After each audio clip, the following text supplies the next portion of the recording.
اللهم صل على سيدنا محمد وعلى آل سيدنا محمد وبارك وسلم. 3 لفظوں والی آیت میں نے پڑھی. یا ایھا الذین آمنوا آمنوا، اے مسلمانوں مسلمان بن جاؤ. اللہ، ایک طرف تو اللہ مان رہا ہے کہ تم مسلمان ہو گئے، اور ایک طرف اللہ یہ بھی اشارہ فرما رہے ہیں کہ ابھی پوری طرح مسلمان نہیں، ابھی کمی ہے، ابھی کوتاہی ہے. اب سوچو، یہ اس زمانے کے مسلمانوں سے کہا گیا، کچھ مسلمانوں سے جن سے اچھے مسلمان آسمان کی نگاہوں نے کبھی دیکھے نہیں. اب بتاؤ، ہم اور آپ کیا اس آیت کو دل کے کانوں سے نہ سنیں؟ کیا اس آیت کو سن کر لبیک نہ کہیں؟ یعنی اللہ ہمیں ایک طرف تو کہہ رہا ہے کہ ہاں مسلمان تو ہو گئے، تم کلمہ تو تم نے پڑھ لیا، مگر ابھی کسر بہت ہے، ابھی تمہارے اخلاق میں کسر ہے، ابھی تمہارے معاملات میں کسر ہے، ابھی تمہاری نمازوں اور عبادتوں میں کسر ہے، ابھی تمہارے قرآن کی تلاوت میں کسر ہے، ابھی قرآن سے تعلق اور اس کو سمجھنے کی کوشش میں کسر ہے، ابھی آپسی بھائی چارے میں کسر ہے، ابھی غلطیوں کو معاف کرنے میں کسر ہے، ابھی وعدے کو پورا کرنے میں کسر ہے، ابھی احتیاط کے ساتھ کمانے میں کسر ہے. تم حرام ذریعے سے بھی کماتے ہو، اس کو بھی چھوڑ دو. ابھی فضول خرچیوں کی عادت بھی تمہاری پڑی ہوئی ہے، اس کو بھی چھوڑ دو. شادیوں میں بہت فضول خرچیاں کرتے ہو، بہت بے پردگیاں ہوتی ہیں، بہت واہیات طریقے سے تمہاری شادیوں کی تقریبات ہوتی ہیں، بچا ہوا کھانا بہت پھینکا جاتا ہے. ان سب چیزوں کو چھوڑو. تمہاری عورتیں پوری طرح پردہ نہیں کرتی، پردہ کرنا شروع کرو. شرم و حیا اختیار کرو، جھوٹ چھوڑو، سچ کو اختیار کرو. یا ایھا الذین آمنوا آمنوا. آج ہماری جمع ہونے کا فائدہ تب ہوگا جب ہم یہیں سے سچی توبہ کرتے اور پکا ارادہ کرتے اور یہ نیت کرتے کہ اللہ کے اس حکم پر عمل آج سے اور ابھی سے ہم شروع کریں. حکم کیا ہے؟ میں پھر دہراتا ہوں، آپ بھی دہرائیے. یا ایھا الذین آمنوا آمنوا. ایک ہے آمنو میم کے زبر کے ساتھ، اور ایک ہے آمنو میم کے زیر کے ساتھ. پہلا والا آمنو ہمیں مان رہا ہے کہ تم اسلام میں داخل ہو چکے ہو، لیکن دوسرا والا آمنو یہ اشارہ کر رہا ہے کہ بہت کمیاں ہیں. آپ بتاؤ ہمارے اندر اس وقت کتنی کمیاں ہیں؟ ان کمیوں کو آخر دور کرنے میں دیر کیوں لگ رہی ہے میرے دوست؟ کیوں پکا ارادہ نہیں کر رہے ہو؟ کیوں نہیں فوراً سب چیزوں کو چھوڑ کر ہم پہلے اس کام میں لگتے کہ کسی ماہر سے پوچھتے میرے اندر کیا کمیاں ہیں، اس کو خود بتاتے میرے اندر یہ کمیاں تو میں خود محسوس کرنا ہوں. جیسے مریض کچھ تکلیفوں کو ڈاکٹر کو بتاتا ہے، علامتوں کو بتاتا ہے، اور پھر ڈاکٹر بتاتا ہے کہ تمہارے اندر یہ بیماری ہے. ہمارے اندر نفاق کی بیماری ہے، ہم دکھاوے کے دیندار ہیں. ہمارے اندر جو دینداری ہے وہ رواجی دینداری ہے. میرے بھائیوں غور سے سننا، دینداری 2 طرح کی ہوتی ہے. ایک رواجی دینداری ہوتی ہے اور ایک پرانی دینداری ہے. رواجی دینداری وہ ہے جو ہمارے درمیان آلریڈی موجود ہے. جمعے کی نماز پڑھ لینا، 5 وقت کی نماز الٹی سیدھی غفلت کے ساتھ پڑھ لینا، رمضان کے روزے رکھ لینا، حج اور عمرہ کر لینا، یہ رواجی دینداری، یہ بھی دینداری کا ایک درجہ ہے، نہ ہونے سے کروڑوں درجے بہتر ہے۔ لیکن رواجی دینداری والوں ہی سے تو کہا جائے گا کہ تم پرانی دینداری پر آؤ۔ پرانی دینداری کیا ہے؟ اللہ کی بندگی اور اللہ کے بندوں کی خدمت، پورے اسلام کا خلاصہ ہے۔ خدمت اپنے ماں باپ کی، ادب احترام اپنے والدین کا۔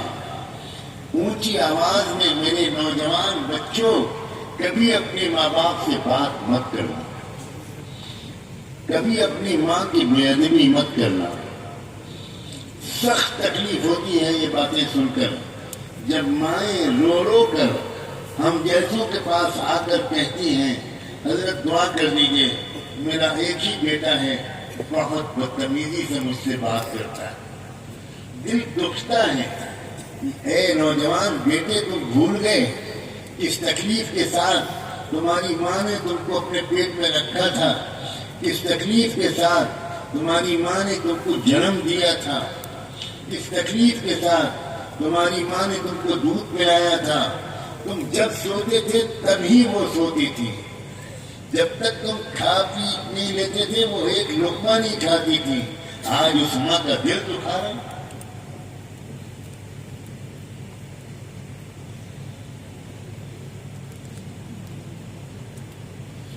نوجوانوں، اللہ تمہاری ماں کے سائے کو سلامت رکھے۔ جس دن تمہاری ماں کا جنازہ نکلے گا تم کو دنیا میں اندھیرا ہی اندھیرا نظر آئے گا۔ ماں سے زیادہ سچی محبت کرنے والی مخلوق دنیا میں کوئی نہیں۔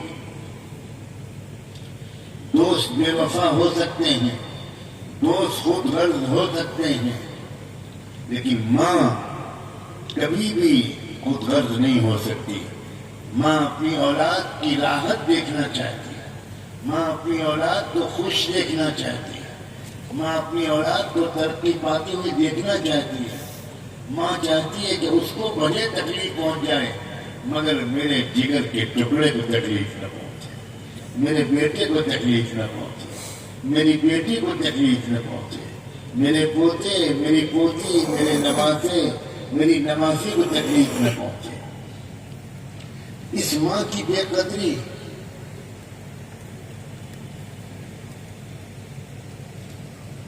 کیا آج میں اپنے نوجوان بچوں سے کہوں، نوجوانوں، کہ تم آج ہی اپنی ماں سے معافی مانگو؟ کوئی جواب نہیں دے رہے ہیں۔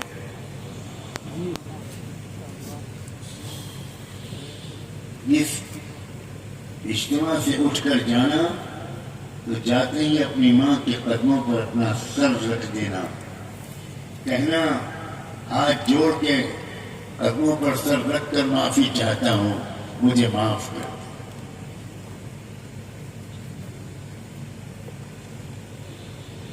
قرآنی دینداری کیا کہتی ہے؟ قرآنی دینداری کہتی ہے کبھی جھوٹ نہ بولنا، مشکل سے مشکل وقت ہو سچ پر جمے رہنا، اور پھر تماشا دیکھنا کہ سچ نجات دلاتا ہے، سچ کامیاب کرتا ہے اور جھوٹ ہلاک کرتا ہے۔ یہ قرآنی دینداری ہے۔ رواجی دینداری یہ ہے کہ ذرا سے ڈر سے یا ذرا سی لالچ سے ہم جھوٹ بول دیتے ہیں، یہ رواجی دینداری ہے۔ رواجی دینداری پر اللہ کی طرف سے دنیا میں عزتوں اور محبتوں کا اور آخرت میں جنتوں کا وعدہ نہیں ہے، قرآنی دینداری پر وعدہ ہے۔ تم نے اپنے حساب سے اپنے کو دیندار سمجھ لیا۔ قرآن کہتا ہے کہ یہ مجھے منظور نہیں ہے، اتقوا اللہ حق تقاتے، میں نے آیت پڑھی، وہ دینداری اختیار کرو جس کو میں تسلیم کر لوں کہ تم دیندار ہو، یعنی اللہ تسلیم کر لے۔ وہ تقویٰ اختیار کرو. تقویٰ نیکیاں کرنے کو کم اور گناہوں سے بچنے کو زیادہ کہتا ہے. تقویٰ گناہوں سے بچو.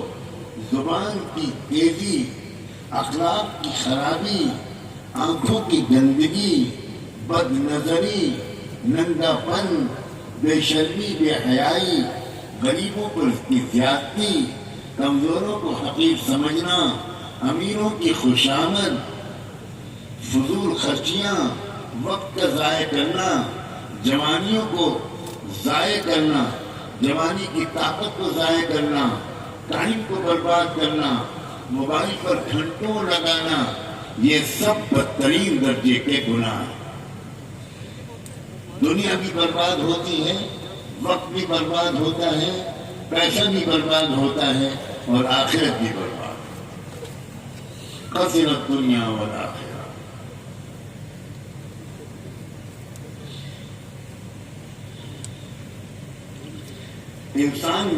انسان کو اللہ نے ایک طرف نفس دیا ہے، جس کے ذریعے سے، نفس کے ذریعے سے دل میں خواہشات آتی، شوق آتے، تمنائیں آتی. یہ کام نفس کا ہے. نفس سگنل بھیجتا ہے، نفس تمنائیں، خواہشات پیدا کرتا ہے. اچھے کھانے کی تمنا، خوبصورت چیز کو دیکھنے کی تمنا، لڑکے کو لڑکی کی خواہش، لڑکی کو لڑکے کی طرف، یہ نفس کی فطری خواہشات ہیں اور یہ دل میں آتی ہے. لیکن اللہ نے ساتھ ساتھ مجھ کو اور آپ میں سے ایک ایک کو عقل بھی دی ہے. اکیلا نفس نہیں دیا، نفس کے ساتھ عقل بھی دی. جیسے آپ کی کار میں، آپ کی بائک میں ایکسیلیٹر بھی ہے اور بریک بھی ہے. آپ کی کا بریک فیل ہو جائے، آپ بریک استعمال ہی نہ کریں، آپ نشے میں ہوں، آپ کو نیند لگ جائے اور خالی ایکسیلیٹر پر پیر دبا رہے، تو ذرا مجھے جواب دو، کیا نتیجہ نکلے گا؟ بولو نا. ایکسیڈنٹ ہوگا اور اس کے بعد جموں کے قبرستان میں ایک قبر کا اضافہ ہوگا. اسی طرح اللہ نے ہم کو اگر نفس دیا ہے، خواہشات دی ہیں، تمنائیں دی ہیں، تو عقل بھی تو دی ہے. اور عقل، یہ جو نفس ہے یہ ایکسیلیٹر ہے، اور یہ جو عقل ہے یہ بریک ہے. سمجھ میں آ رہی بات؟ کیا خالی بریک سے کام چل جائے گا بغیر ایکسیلیٹر کے؟ کیا بغیر ایکسیلیٹر کے، بغیر بریک کے، خالی ایکسیلیٹر سے کام چل جائے گا؟ دونوں ضروری ہے اور اللہ نے ہم کو دونوں دیے ہیں. لیکن مشکل یہ ہے، جوانی کے نشے کی وجہ سے، جہالت کے نشے کی وجہ سے، ایمان کی کمزوری کی وجہ سے، سمجھداروں کے پاس بیٹھنے کی کمی کی وجہ سے ہم زیادہ تر ایکسیلیٹر کو یوز کر رہے ہیں اور بریک کو کم یوز کر رہے ہیں. یہی وجہ ہے کہ جب ہمارا جی چاہتا ہے کہ ہم کسی عورت کو دیکھیں، کسی لڑکی کو دیکھیں، تو ہم بریک نہیں لگاتے، ہم دیکھنے لگتے ہیں. جب ہمارا جی چاہتا ہے کہ موبائل پر گھنٹوں وقت برباد کریں، تو عقل میسج بھیج رہی ہوتی ہے، عقل کہہ رہی ہوتی ہے کہ چھوڑو اس کو، ٹائم برباد مت کرو، سو جاؤ، اسٹڈیز میں لگو، پڑھائی پہ محنت کرو، تم کو زیادہ 90+ مارکس لانے ہیں. یہ کیا کر رہے ہو تم؟ رات میں 12 بجے موبائل میں لگے ہوئے ہو. عقل میسج بھیجتی ہے، نفس اس میسج کو ڈیلیٹ کر دیتا ہے، ریسیو ہی نہیں کرتا. نتیجتاً جوانی برباد، وقت برباد، رزلٹ خراب، جاب نہیں ملتا، امپلائمنٹ نہیں ملتا، نوکری نہیں ملتی، سماج میں عزت نہیں ملتی. اور جب یہ سب فرسٹریشن ہوتا ہے تو ہمارے نوجوان بچے ڈرگس لینا شروع کرتے ہیں، نشے کے عادی ہوتے ہیں، دوائیں لیتے ہیں، انجیکشن لگاتے ہیں، صرف اس لیے کہ انہوں نے عقل کا استعمال نہیں کیا، صرف نفس کے غلام بن گئے.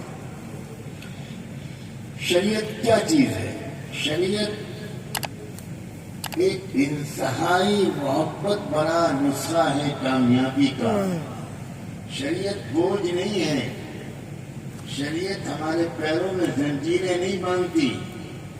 شریعت ڈوز اینڈ ڈونٹس کی فہرست نہیں ہے. شریعت تو ایک کامیاب زندگی گزارنے کا محبت بھرا ہدایت نامہ ہے. شریعت پر چل کر ہمارا ہی فائدہ ہوگا. شریعت پر نہ چل کر ہمارا ہی نقصان ہوگا. چلیں گے تو اللہ کا کوئی فائدہ نہیں چلیں گے تو اللہ رسول کا کوئی نقصان نہیں.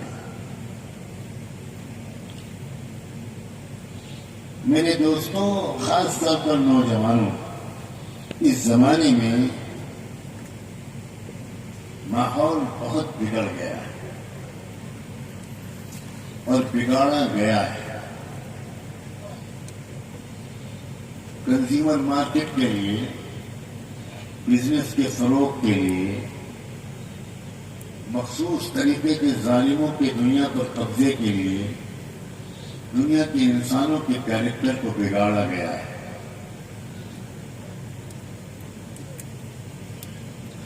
تاکہ لوگ موج مستی میں لگے رہیں، سیریس مسائل پر کوئی غور ہی نہ کرے. یہ سازش کے تحت ہوا ہے. فلمیں بنائی گئی، ناول لکھی گئی، پورنوگرافی کو عام کیا گیا، رنگی فلموں کو عام کیا گیا، موبائل پر اپلوڈ کر دیا گیا، گوگل پر خزانہ بھر دیا گیا ساری دنیا کی گندگیوں کا. کیوں؟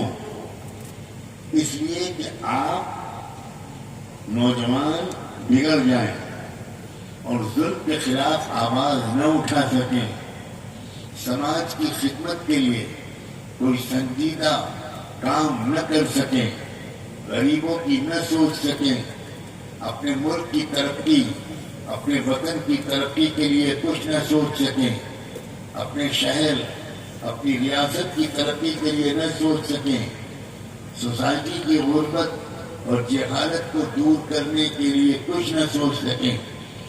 آپ بہت ہی چھوٹی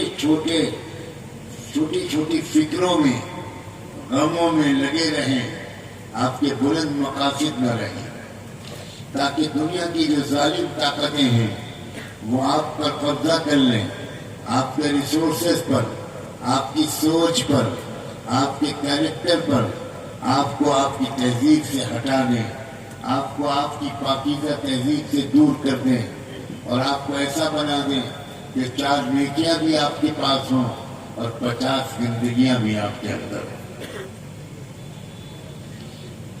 اس لیے اس وقت میرے عزیزوں بہت ہی بیدار ہو کر زندگی گزارنے کی ضرورت ہے.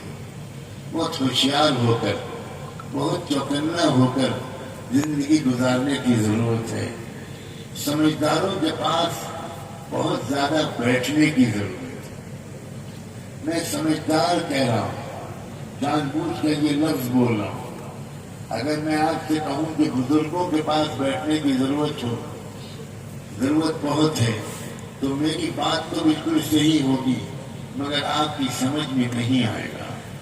کیونکہ آپ کے درمیان اور پچھلی جنریشن کے درمیان، آپ کے درمیان اور بزرگوں کے درمیان، آپ کے درمیان اور علماء کے درمیان ایک گیپ آ گیا ہے.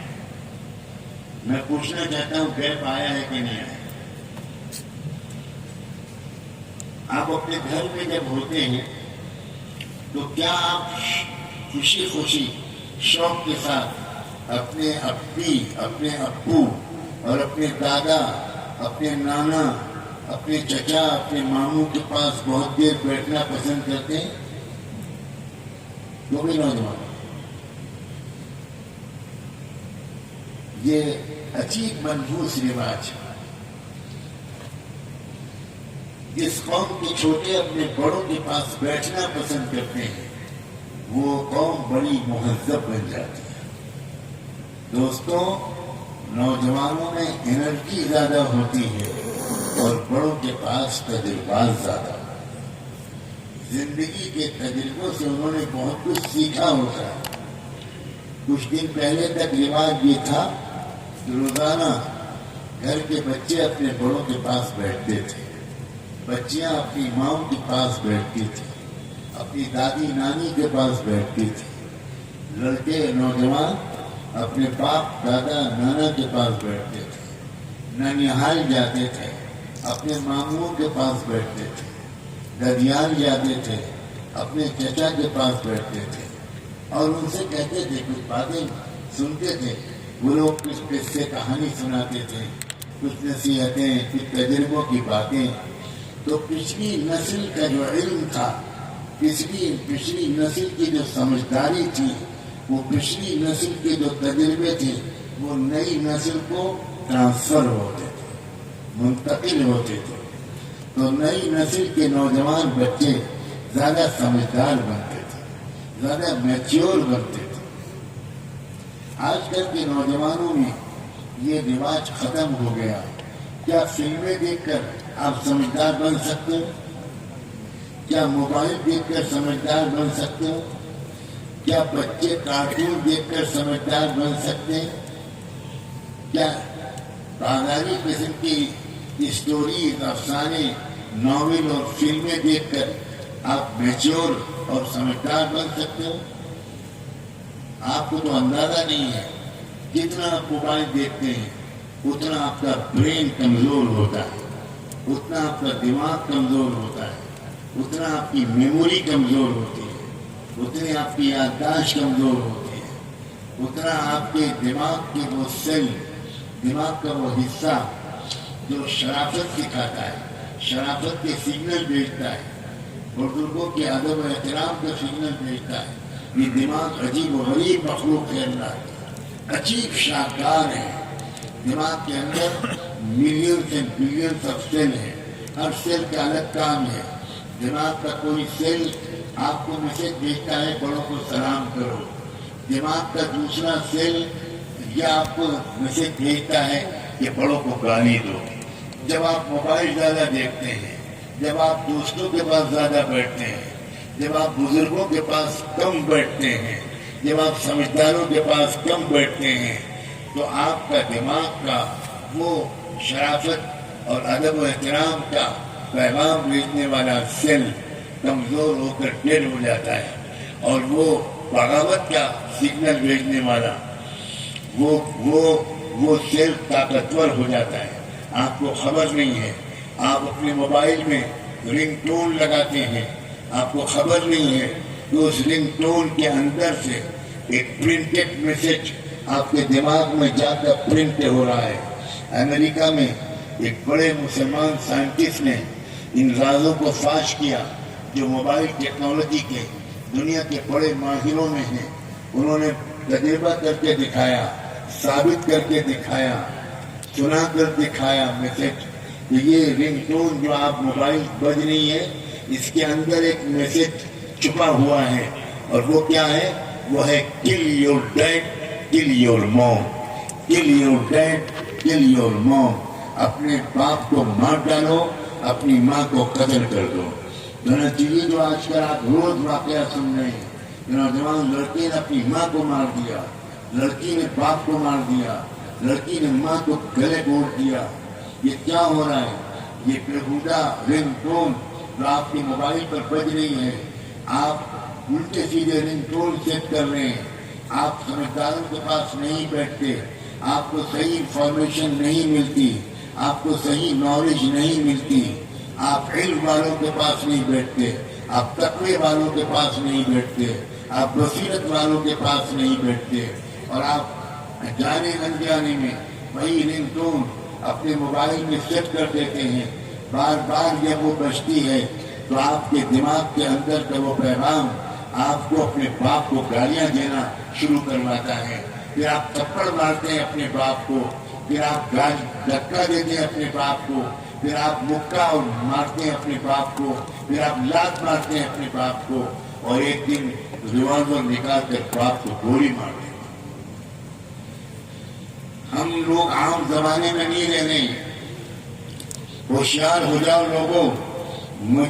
میرا فرض ہے کہ میں آپ کو آگاہ کروں. دجال کی آمد سے پہلے جس طرح شیطان کا تخت بچھے گا وہ بچ چکا ہے. اب اس وقت بدترین دور مستقبل قریب میں آئے گا، لیکن ایک خوشخبری سناتا ہوں.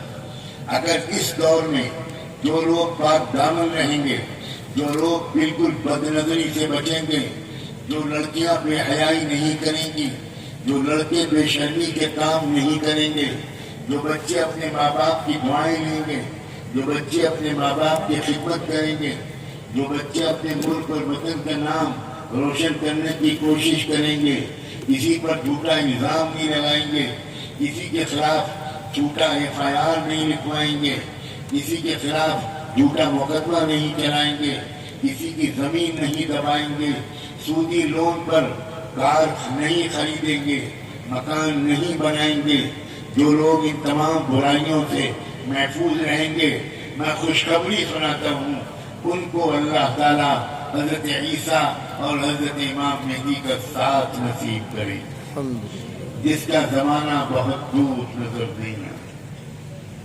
کیا چاہتے ہو؟ دجال کے ساتھ جانا چاہتے ہو؟ دشمنان اسلام کے ساتھ جانا چاہتے ہو؟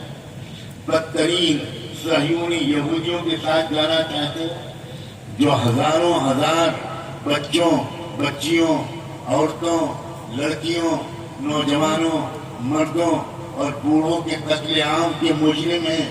کیا تم ان کے ساتھ جانا چاہتے ہو؟ انہیں جواب دو، کیا ان کے ساتھ جانا چاہتے ہو؟ مگر ایک بات یاد رکھو، تمناؤں سے کام نہیں چلے گا.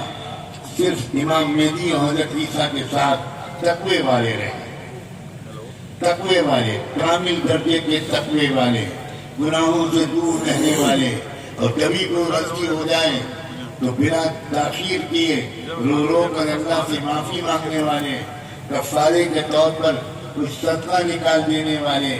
اسی طرح اللہ مجھ سے یہ گناہ ہو گیا، مجھے معاف کر دیجیے. تقوی والے جو ہوں گے وہ دجال کے فتنے سے بچیں گے، وہ انشاءاللہ کامیابی کے راستے پر چلیں گے. سچائی کا ان کے ہاتھوں پر غلبہ ہوگا، حق کا غلبہ ہوگا، ظلم کا خاتمہ ہوگا، انصاف کا قیام ہوگا. کاش وادی جموں کشمیر اس پورے علاقے کے 100% ایمان والے حضرت عیسیٰ اور امام مہدی کے ساتھ کھڑا. خدا کے لیے اپنے اوپر رحم کرو، اپنے اوپر رحم کرو. نمازیں 5 وقت کی جماعت کے ساتھ پڑھو، کہو انشاءاللہ جماعت کے ساتھ پڑھو. مسجدوں کو بھر دو، آباد کر دو، قرآن کی تلاوت کرو اور قرآن سمجھ کر پڑھنے کی کوشش کرو. کسی عالم اور مسجد کے امام کی خوشامد کرو کہ حضرت 10 منٹ دے دیجیے، 2 آیتیں مجھے سمجھا دیجیے. لوگوں، قرآن کو نہ سمجھنا معمولی گناہ مت سمجھنا. یہ غلط فہمی ہے کہ آپ سب یہ کہیں ہم نماز پڑھتے ہیں، ہم حج بھی کرائے، ہم عمرہ بھی کر لیں گے، ہم یہ بھی کر لیں گے، مگر آپ اور ہم قرآن کی تلاوت بھی کرتے ہیں خاص طور پر رمضان میں، لیکن ہم قرآن کو سمجھنے کی کوئی کوشش نہیں کرتے. یہ غلطی مت کرنا. قرآن کو سمجھنا بھی ہر مسلمان کے ذمے بقدر ضرورت ضروری ہے. سیدھا مطلب تو قرآن کا سمجھ میں آنا چاہیے. لمبی چوڑی تشریحات، اس کے علمی نقطے، اس کام کو علماء کے لیے چھوڑ دو. لیکن عام مسلمان، انجینئر ہو، ڈاکٹر ہو، وکیل ہو، جج ہو، تاجر ہو، نوجوان ہو، لڑکا ہو یا لڑکی ہو، میل ہو یا فیمیل ہو، مرد ہو یا عورت ہو، مالدار ہو یا غریب ہو، اس کے ذمے ضروری ہے کہ وہ قرآن کو کچھ تھوڑا بہت سادگی کے ساتھ سمجھنے کی روزانہ کوشش کرے. کیا میری بات مانو گے یا خالی بیان سننے آئے؟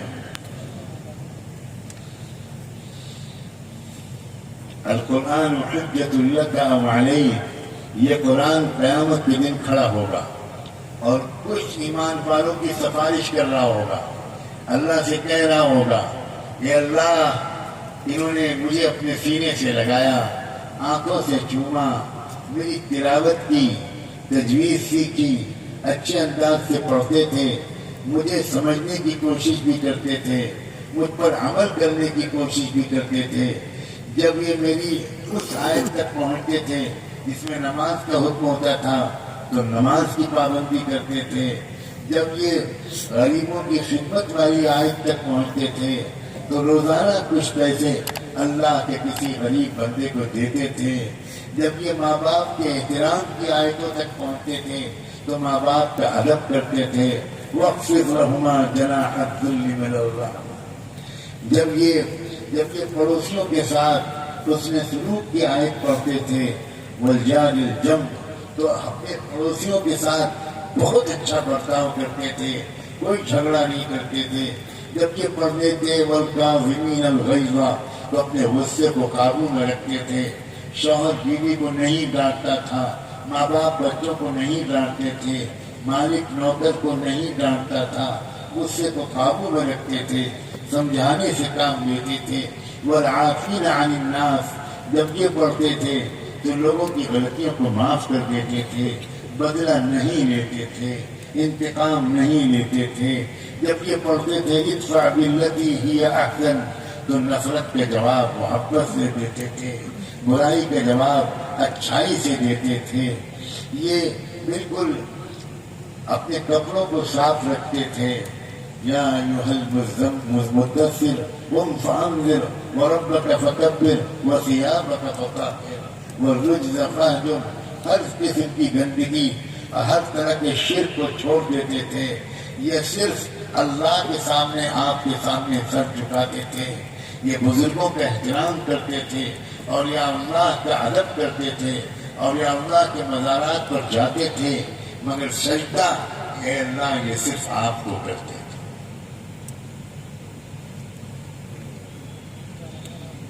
جس ملک میں رہتے تھے اس ملک کی برا نہیں چاہتے تھے، اس ملک کا بھلا چاہتے تھے۔ یہ چاہتے تھے کہ بے روزگاری ختم کرنے میں ان کا حصہ ہو، یہ چاہتے تھے مہنگائی کو کنٹرول کرنے میں ان کا حصہ ہو۔ یہ ایسے بنتے تھے، قرآن کی گواہیاں سنا رہا ہوں، قرآن بتائے گا کہ یہ اپنی بیوی پر محبتیں نشاور کرتے تھے، اپنی ماں کا ادب کرتے تھے، اپنے باپ کا احترام کرتے تھے، چھوٹوں پر شفقت کرتے تھے، یہ انصاف کرتے تھے، یہ عدالت کی کرسی پر بیٹھ کر رشوت نہیں لیتے تھے، یہ پولیس کے محکمے میں تھے، یہ آرمی میں تھے، یہ فلاں ڈپارٹمنٹ میں تھے، لیکن کبھی ظلم نہیں کرتے تھے، انصاف سے کام لیتے تھے۔ یہ قرآن کی گواہیاں ہوں گی، اور اللہ کہے گا قرآن میرے وجود کا حصہ ہے، میں اس کی گواہی کو ٹال نہیں سکتا۔ فرشتوں سے کہا جائے گا جن بندوں اور بندیوں کے بارے میں میرے کلام کی یہ سفارشیں ہیں ان کا کوئی حساب کتاب نہیں لیا جائے گا، ان سب کو جنت میں پہنچا دو۔ یہ قرآن کی سفارش کا نتیجہ ہوگا۔ اے اللہ ہمارے حق میں قرآن کو سفارشی بنا دینا، اے اللہ مان جائیے، اللہ قرآن کو ہمارے حق میں سفارشی بنا دینا، مگر حجت لک او علیک، یہ بھی کان کھول کے سن لو، یہی قرآن کھڑے ہو کر شکایت کرے گا، اللہ یہ بندہ مجھے پڑھتا تھا اور جھوٹ بولتا تھا، مجھے پڑھتا تھا اور رشوت لیتا تھا، یہ بندہ مجھے پڑھتا تھا اور عدالت میں غلط فیصلے دیتا تھا، یہ بندہ مجھے پڑھتا تھا اور مریضوں کا خون چوستا تھا، یہ بندہ مجھے پڑھتا تھا پڑوسیوں کو گالی دیتا تھا، یہ بندہ مجھے پڑھتا تھا مگر اپنے گھر کا کچرا گلی میں پھینک دے کر راستہ چلنے والوں کی تکلیف کا سبب بنتا تھا، یہ پڑھتا تھا وعباد الرحمن الذین یمشون علی الارض ہونا، لیکن اس کے باوجود یہ اکڑ کر چلتا تھا، غرور و تکبر کی چال چلتا تھا، دوسروں کو ڈراتا ہوا چلتا تھا، یہ میری بات نہیں مانتا تھا، یہ پڑھتا تھا اذا ذکر اللہ وجلت قلوبہم، جب اللہ کا ذکر ہو جائے تو دل ایمان والوں کے کانپنے لگتے ہیں، لیکن اللہ اذان کی آواز آتی تھی یہ گانے کی آواز کو تیز کر دیتا تھا، یہ ٹی وی میں مشغول رہتا تھا، نماز کے لیے نہیں اٹھتا تھا، جنازہ جا رہا ہوتا تھا اور یہ موبائل پر ون ڈے میچ کا اسکور معلوم کر رہا ہوتا تھا۔ قرآن کہے گا یہ بندہ اپنی ماں کا دل دکھاتا تھا، اپنے باپ کے ساتھ بدتمیزی کرتا تھا، ناپ تول میں کمی کرتا تھا، کاروبار میں بے ایمانی کرتا تھا، جھوٹی گواہیاں دیتا تھا، کسانوں پر ظلم کرتا تھا، نوکروں پر ظلم کرتا تھا۔ اللہ یہ گواہیاں سنے گا اور کہا گا قرآن میرے وجود کا حصہ ہے، اس کی گواہی جھوٹی نہیں ہو سکتی۔ خذوہ فغلوہ ثم الجحیم صلوہ ثم فی سلسلۃ ذرعها 70 ذراعا فاسلکوہ، پکڑ لو اس کو اور چکر لو اس کو اور ایسی زنجیروں میں جو 70 گز لمبی ہوں گھسیٹتے ہوئے لے جاؤ اور جہنم میں پھینک دو۔ یہ ہونے والا ہے، ہوشیار ہو جاؤ، یہ ہونے والا ہے۔ مجھے نہیں معلوم کہ میں فجر کی نماز پڑھ پاؤں گا یا نہیں، مجھے نہیں معلوم کہ میں عشاء کی نماز پڑھ پاؤں گا یا نہیں، ہو سکتا ہے پہلے ہی میرا دم نکل جائے اور معافی مانگنے کا موقع بھی نہ ملے۔